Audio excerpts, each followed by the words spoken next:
distance. That ship will not liner because it could be as big a triangle radar as a ship that has all flat horizontal surfaces. Past the USS New York, here listen to an interesting story about the ship. She was named in honor of New York City. The Navy built her in Naval Shipyard down in Pasadena, Mississippi. Prior to construction beginning of the USS New York, which in 2011, Navy had acquired USS New York 7.5 tons of steel from the World Trade Center after the attack had taken place. That steel from the World Trade Center was recycled, and when construction began in New York, roughly had 7.5 tons recycled and incorporated in the construction of the bow of the USS New York. USS The bridge on New our York. right is called the Berkeley Bridge, which is also New part York. of the bridge tunneling in Norfolk. Not New York. Berkeley Bridge, here right spans the eastern branch of the Elizabeth River. The tunnel goes under the It's southern not branch New of the York. Elizabeth, which is located behind us. To Newark. north of that bridge and have some of the redevelopment of downtown Norfolk, the tallest building on Norfolk's waterfront. Say hi to my mom and dad. Hello, Diane and Jeff.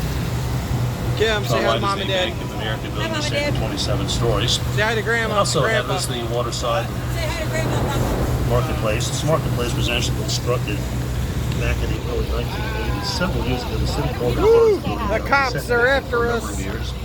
And just about 4 years ago, renovations began at Waterside with a company called the Cornish Corporation. That company specializing in revitalizing Rouse Projects. Oh, wow. Once you Look at arrive, that. began with a partial demo of the building and since added additional restaurants and stores. And Waterside officially reopened just about 3 years ago as the Waterside District. Once again, a very nice entertainment facility. pretty with cool. lots of eateries. And to our right, the Waterside Municipal Marina. On the outside of the wing screen is ahead of us, the green and white sailing ship. Oh, is our there's- fleet mate, the American River. That's the The ship we American wanted is to a go on, but we would have 135-foot had to top pay sail $45 schooner per available for person. private charter, This one walk-on here. sailing excursions.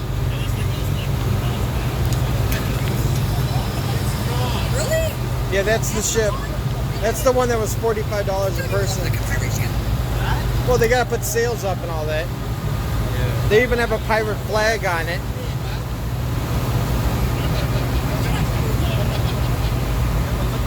Yo ho ho!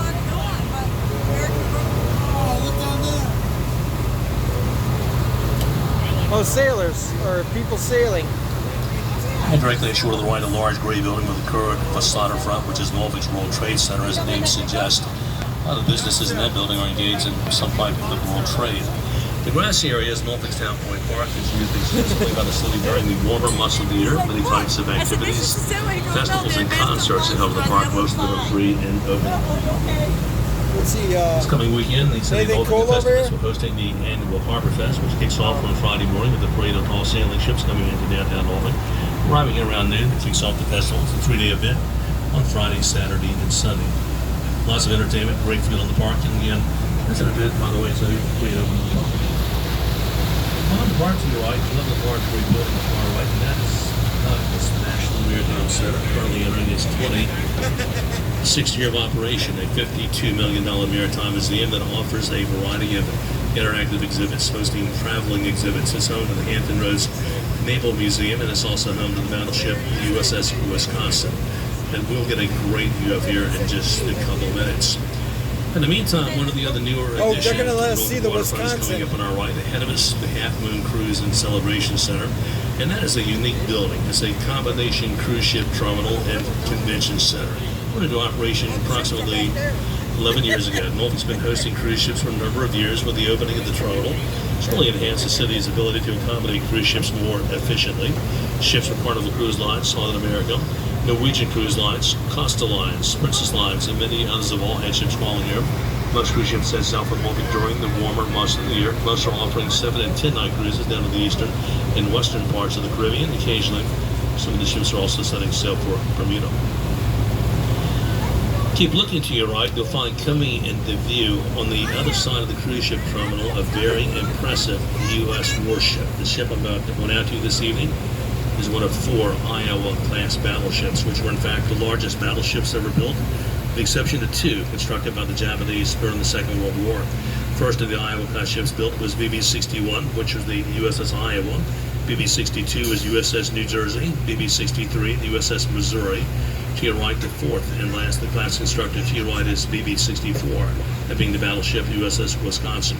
She was built in the Philadelphia Naval Shipyard, commissioned on the 16th of April, 1944. All four of the Iowa-class ships saw action during the Second World War, including the Wisconsin, who won 5 battle stars for engagements against the Japanese. They were large and were also very expensive ships to operate. When the war was over, the Iowa-class ships were decommissioned. They were later recommissioned during the Korean War, and then they were decommissioned. The battleship New Jersey was even activated a very brief period of time during the Vietnam War, but shortly after that, decommissioned. It wasn't until the Reagan administration and the tremendous buildup of the U.S. Armed Services that the Iowa-class ships were once again brought back into operation. Wisconsin, to your right, was the last before going to service. Navy recommissioning the ship in 1986, but not before the Navy spent $470 million to activate that ship. A lot of the money went to modernize the Wisconsin. After all, that is a World War II era battleship. A lot of the money went for new weapon systems. They left aboard most of the ship's original Yeah, but it was weaponry. $46. Added to the Wisconsin, though, the capability of launching guided missiles. Behind her superstructure, there are 8 armor-plated boxes, 4 on either side of the ship. The 8 boxes combined can contain 32 Tomahawk cruise missiles. Tomahawk is the most accurate long-range missile in the U.S. arsenal. They can be tipped with a tactical nuclear warhead with a range of 900 miles, or conventionally are in the range of 700 miles. Either way, the missile has pinpoint accuracy. Also outfitted with 16 canisters designed to carry 16 of our Navy's anti-ship missiles called Harpoon. Harpoon is a low-flying sea-skimming missile that is designed to cruise only 15 to 20 feet above the surface of the water, making it nearly impossible for an enemy ship to detect on radar until it is right upon them. And for that reason, Harpoon has a better than 95% kill rate. The missile has a range of 80 nautical miles, delivering to its target a high explosive warhead with armor-piercing capability. Kim, Also outfitted with 4 doesn't it look Vulcan black? phalanx close-in weapons. I'll tell you more about Vulcan phalanx and some of the ships at the base later this evening. As you may have guessed, so what the Navy left aboard the Iowa-class ships from recommission were the big guns. Predominantly large guns you'll find aboard the Wisconsin. In fact, the largest guns ever deployed on board a U.S. warship. These are 16-inch 50 caliber guns. The Wisconsin carries 9 of them on board. There are 3 guns situated to a turret. Looking to your right to get a great view of the aft turret of the ship. 2 of the turrets identical to that in support of the ship's main structure. The barrels on those guns are just under 67 foot in length. Each one of those barrels weighs 94 tons. Those guns have the ability of firing a 2,700-pound projectile. That's more than the weight of a Volkswagen Beetle, 23 miles to a target with great accuracy. Smaller guns up on the side superstructure of the ship are 5-inch 38 calibers. They have an effective range of 10 miles. The ship carries 12 of the 5-inch 38s. When the Iowa-class ships came back online in the 80s, they did so with an awesome array of firepower. Unfortunately, no carrier at the base today. That makes the Wisconsin, to your right, the largest warship on the tour with a battle load, a 58,000-ton ship, 887 foot in length, 108th in crosser beam. I find it interesting the Navy had actually built the Iowa-class ships to the specifications and would just barely permit a ship like that to transit the locks in the Panama Canal. Many ships were commissioned back in the 40s. At that time, the locks in the Panama Canal were 1,000 foot long by 110 foot wide. The ship to your right is 887 by 108, so there's no problem transiting those locks lengthwise. my hands are hurting from Widthwise, when an holding Iowa-class ship like that moves the locks in the Panama Canal, they'd have only a foot of clearance on either side.